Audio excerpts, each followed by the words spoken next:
Please stop watching these videos on narcissism from people who think they know what narcissism is and people who frankly have no credentials past their name, and just they think that they have a cell phone, so they think that they're entitled to like make this video on like what a narcissistic person is and 5 ways on how to deal with a narcissist, when they have no clue what the condition actually is.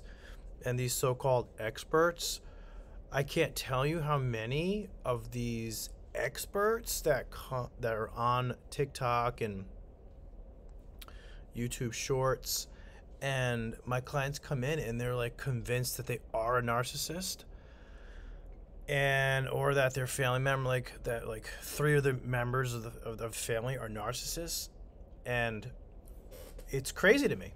So please watch somebody who is an actual therapist or a psychologist, or someone who actually has a real pedigree, a degree, a license, someone who is done research and maybe written on the topic. We as therapists, we have thousands and thousands of, well, I shouldn't say we, I should just talk about me, but I have thousands of hours of working with people who have narcissistic traits, who have had flat out a diagnosis of narcissistic personality disorder, which is the extreme version of narcissism, the clinical version of it, who have psychopathic traits, who are sadistic. As I've worked with these people, they have sat across from me, and I've had thousands and thousands of hours with thousands of clients over a 15-year period of just countless experiences of people with these kind of psychiatric issues. So just stop watching these feeds of just these random people making comments about, even if it sounds like it's true to you, there's just much more to it. Okay, so with narcissism, we do call it, having like 2 faces. We have like a vulnerable or a covert side, and then like a more overt side. Sometimes called the overt would be like a grandiose side. But what gets more attention now is what's called this vulnerable narcissism, and I have videos on this, and so you'll see it in my playlists. I have a few videos on them, so I would check those out. Those are all evidence-based. Those all have research in them. Everything I say is, well, I shouldn't say everything, but most of the things that I say are research-based and valid. So what we do have with vulnerable narcissism is what's referred to as a collapse. And a collapse is this pretty big emotional aspect to someone who is pretty self-absorbed. They are hypervigilant. They're self-centered. They have this kind of like slight dissociative aspect to them, where, so there's this reference, if you hear them talk, that there's like this reference of kind of like being on the borderline of being like psychotic, which is funny enough. Why the name borderline personality came out is because people don't know if they're on the line of psychosis or not being psychotic. So psychosis could be like where you hear things or see things that actually aren't there.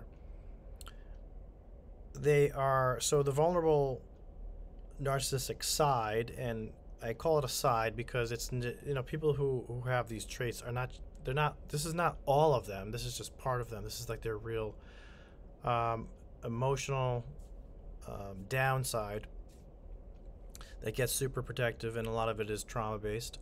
But they're very hypervigilant. Their head is kind of like on a swivel. You can't get anything by these people, anything by them. They'll notice anything and everything, and a lot of it is just to kind of like keep you off and to keep, it's a subconscious movement of trying to maintain control.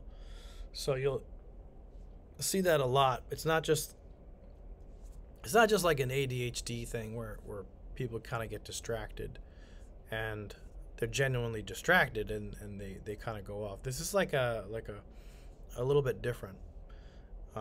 They will use these kinds of tactics to try to, they might like make some comment about you or like how you look or something like that, just to kind of like throw you off because they're feeling like too out of control, or that you're more in control than they are. So they're very, like, everything is all about vulnerable.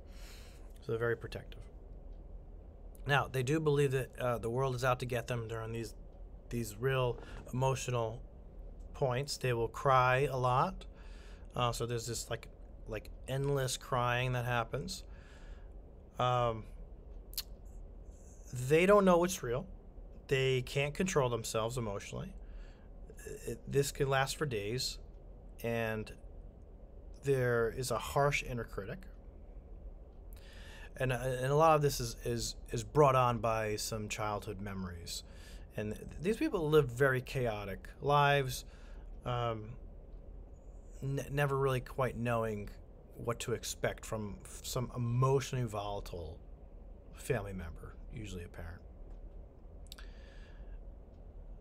So if the person is in alcohol recovery, the cravings to drink can increase to provide some relief from the intensity of the emotions.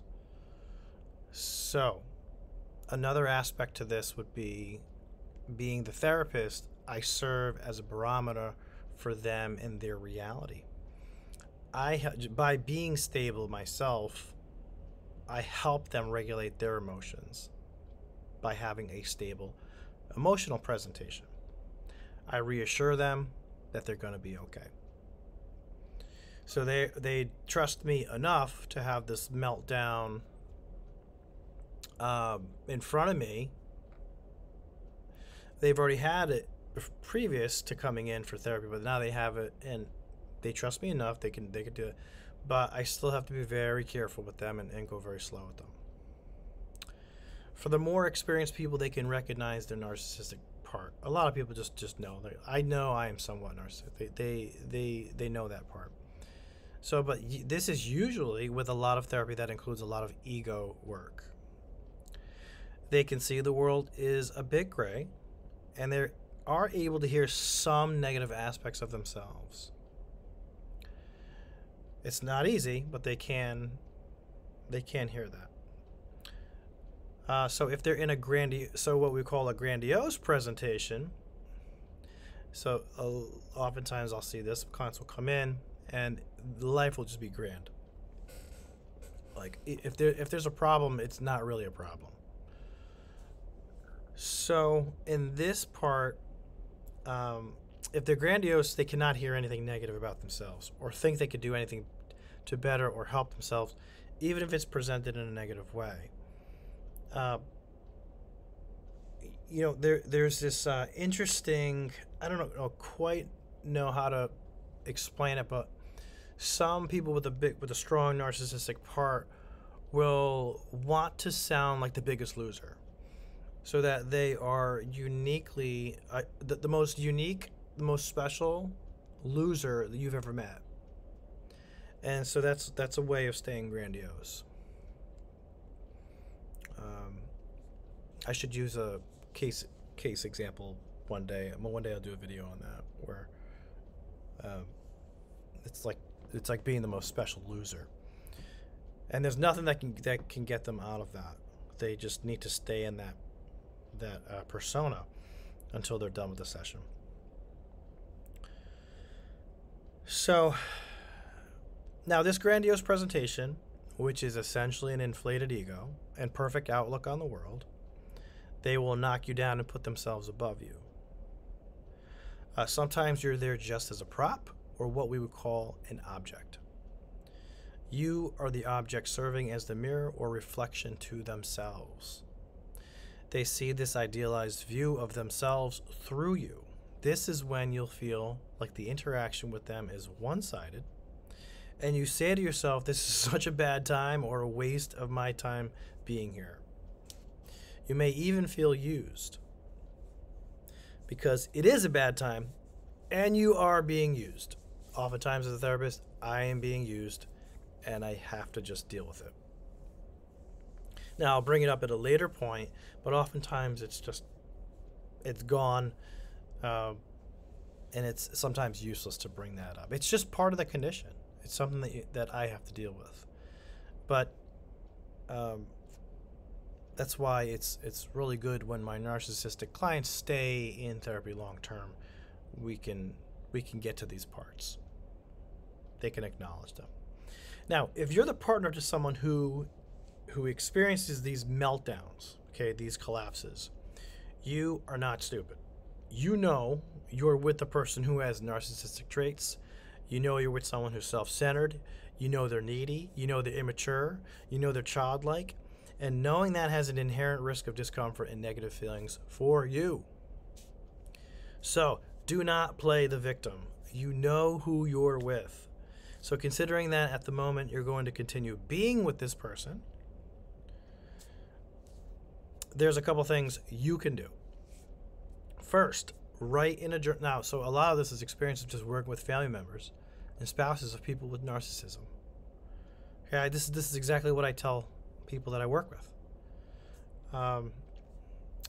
So first, write in a journal their experience that you are witnessing, not your experience, but what you're seeing. In this journal, write down the following on a scale of 0 to 10. Jot down their emotional intensity. It's usually either sadness or anger. That's pretty much it. Compared to their baseline emotions. So again, on a scale of 0 to 10, jot down their emotional intensity compared to their baseline emotions. Second thing to jot down is the specific actions and behaviors they are exhibiting. So if they're yelling, slamming things, blaming others, swearing, using substances, jot that down.